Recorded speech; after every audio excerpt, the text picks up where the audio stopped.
Good afternoon. I believe that instead of giving more answers, I'll give you more questions.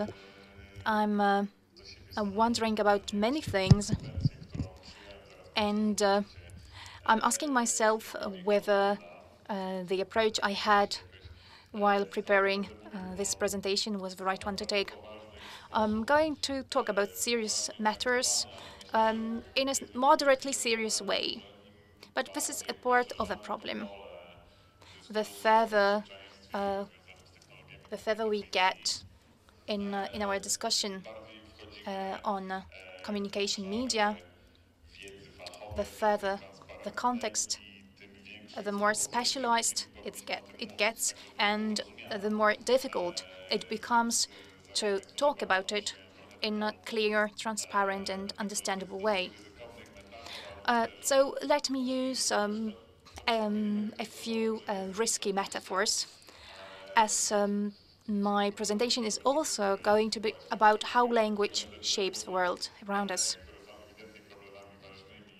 So just as I said, the issues I'm going to tackle are really serious and they need to be solved. By coming here, I was um, I was I was forced to face the problem how not to repeat myself, how not to use cliches, but still we need to emphasize that the basic issues connected with security, safety, these issues remain unsolved. So it's not that we have a number of battles won and we can move on. And just as I said, let's say that the context is getting broader and broader.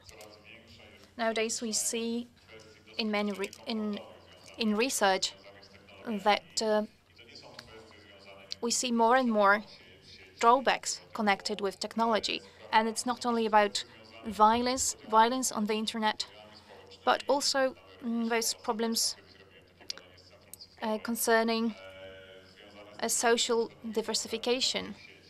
For example, as we talk about creativity online, we need to remember that the resource of creativity is not equally distributed in a given population, because to be creative, you need resources. You need background, you need some free time, you need to have money to permit yourself to be creative. So as we talk about problems connected with technology, we in a way enclose ourselves in what seems to be the cause and result. If I were to add one or two issues, I would like to talk about so-called algorithmic society, which may seem quite unclear, especially as you see a guy from academia standing in front of you. So just as I had said before, I I decided to have a, let's say, more relaxed take at it, and I hope we are about to see my slides. As we talk today about the youth, about young people, from one hand, it seems quite obvious that we really care about them. And being a researcher myself, I believe that this is an easy way to approach reality by treating young people as a new tribe, as the others. But this is not a medium that is used only by the young people.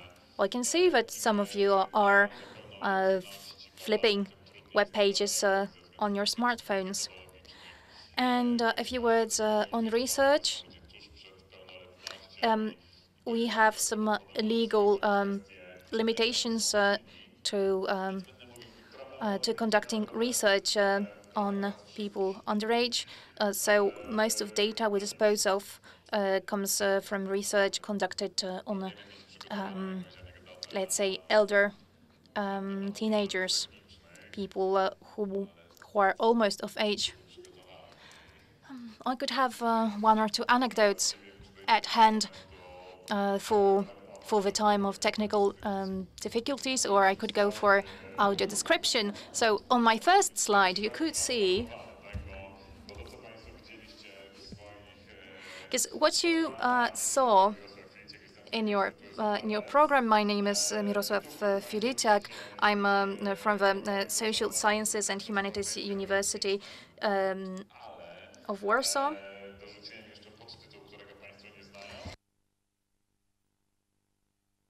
Between coding and magic. This was my subtitle. So magic becomes this tricky element. So we have here a situation when a speaker can only understand his jokes himself, as you don't see what I mean. So in my first slide, you could see a snapshot from a silent movie, and our reality right now is different. So you can hear me, but you can't see anything, unlike in a silent movie.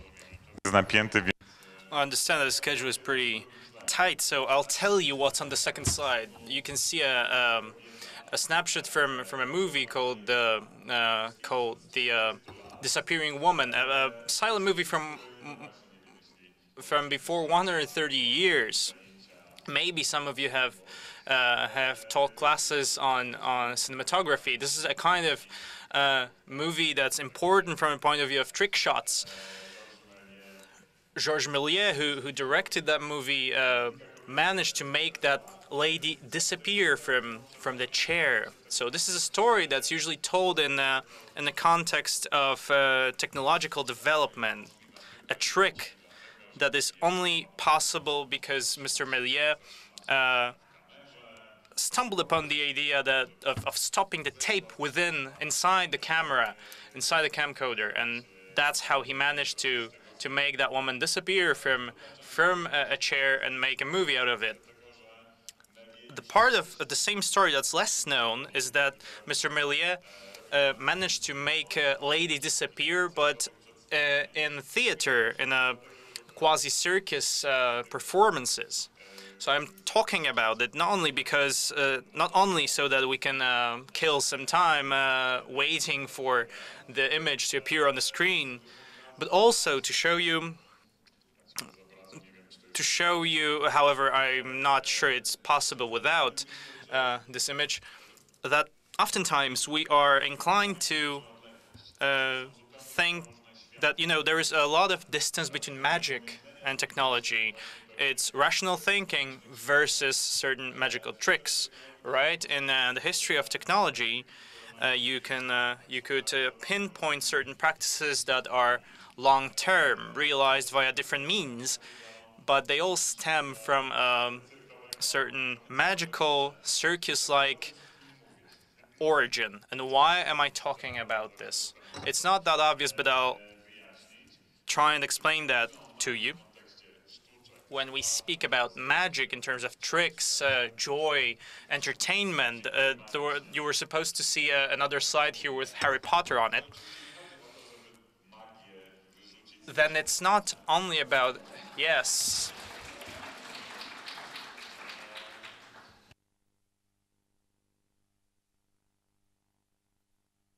Okay, so the gentleman with my hard drive is gone now. Well, okay, let's stay with this one because it's kind of funny. The third slide, as I said, shows Harry Potter. Magic as entertainment put within a certain parenthesis, as a show even, something that we do not treat seriously. That's not my presentation.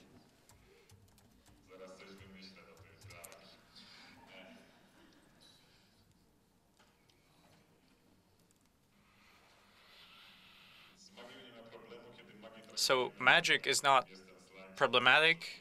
Okay, this is the movie by Mr. Méliès. Here you've got Harry Potter. Okay, so that was the shortened version. We do not want to go back to the time where magic was taken all seriously, either in awe or saw with fear, seen with fear. We live in a rational world, in a world of rational explanations, and we believe that this is what education is about, education in general, not only in media. About 25 years ago, if I recall correctly, on the cover of a school book for Polish 8th grade, that was a physics manual, and there was a citation from the Pharaoh, the book by Polish writer Bolesław Prus, and there was a description of certain phenomenons that Egyptian wizards, Egyptian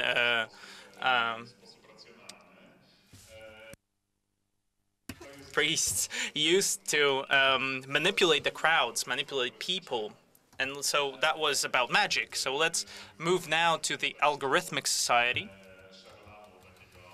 This is an excerpt from a shared lab, an initiative of Serbian researchers and hackers.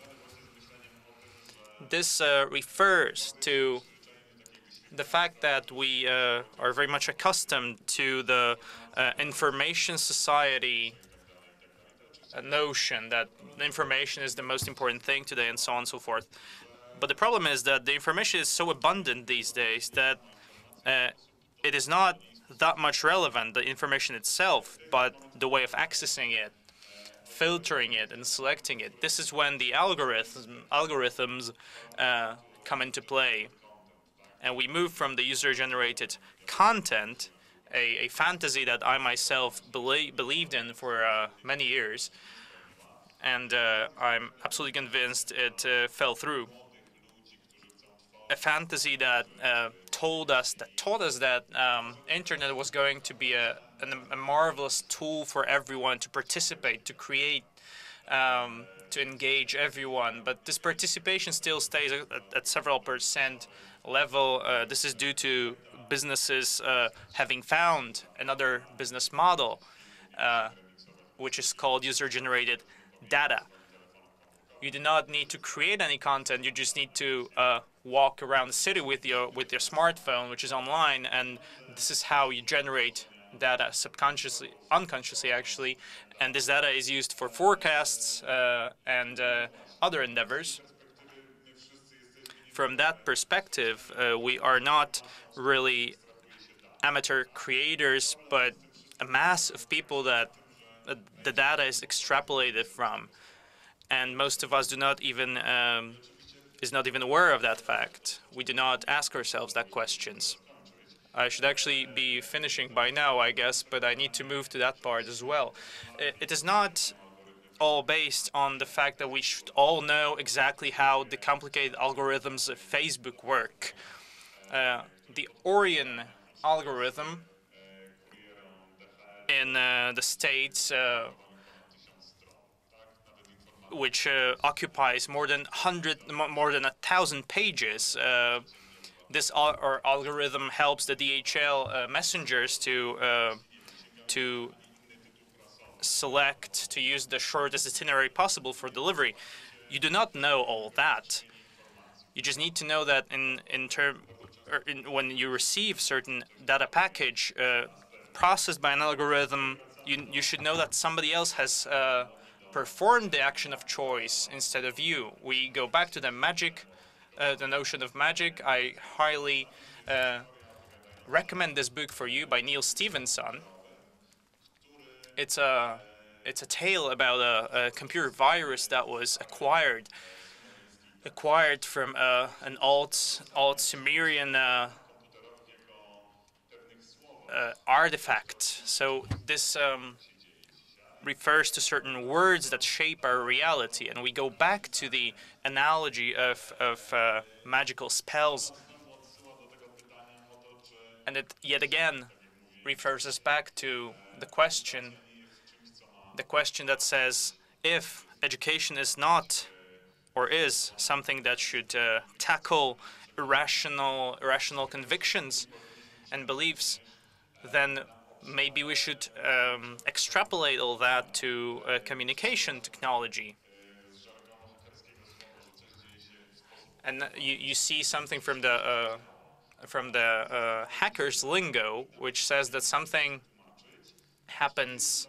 That the word is sorcery. Something happens in a way that nobody understands how, but it works.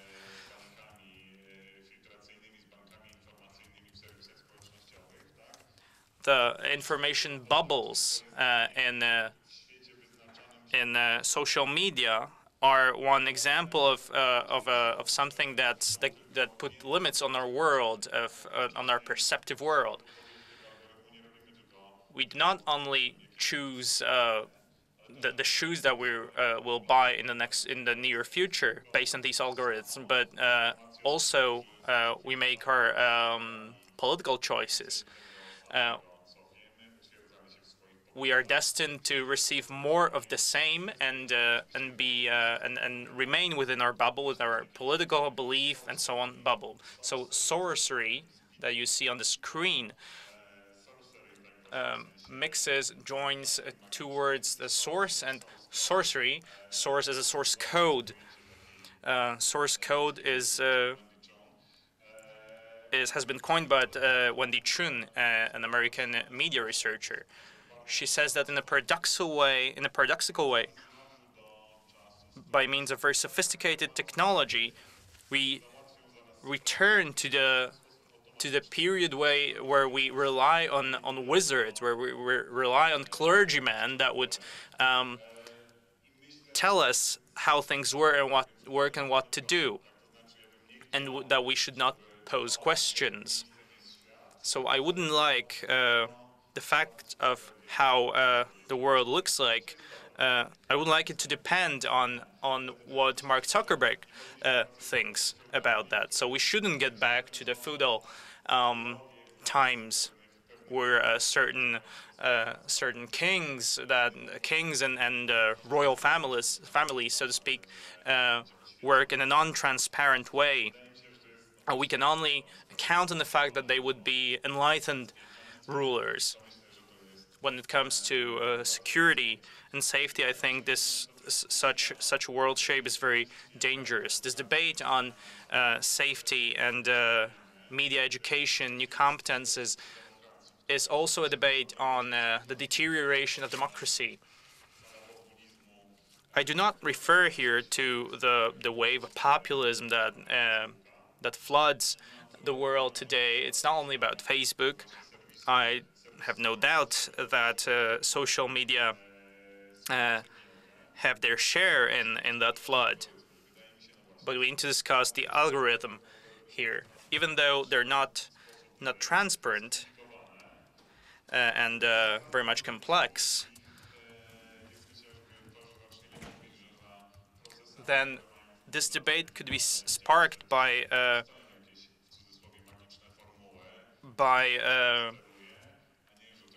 understanding that somebody manages these algorithms, these magical developments, that they're indeed not magical. They're just pieces of software that solve problems for us. As we can learn from our past experiences, that the problems that the Silicon Valley solves for us are actually problems of white male men, and not for everybody in the entire world. Thank you very much.